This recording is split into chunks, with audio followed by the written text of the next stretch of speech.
बिस्मिल्लाहिर्रहमानिर्रहीम। ये हमारी फसल है आलू की। माशाल्लाह जब इसकी सीडिंग हो रही थी तो उस वक्त भी दिखाया गया था, और जब ये जर्मिनेट हो रहे थे उस वक्त भी दिखाया गया है, अभी भी दिखा रहे हैं। माशाल्लाह लश ग्रीन है, कोई किसी किस्म की खाद इस्तेमाल नहीं हुई और कोई स्प्रे नहीं किया गया।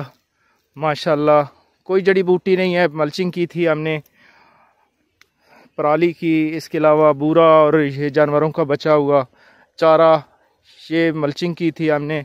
तो माशाल्लाह बहुत अच्छी फसल है।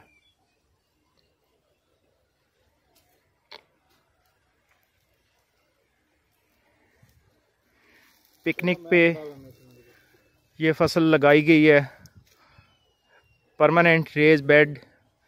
ये आलू ख़त्म होंगे, इसके बाद फिर आलू लगाएंगे इसी पे ही, और उसके बाद फिर ये फसल जब दूसरी मर्तबा ख़त्म होगी फिर आलू लगाएंगे इसी पे।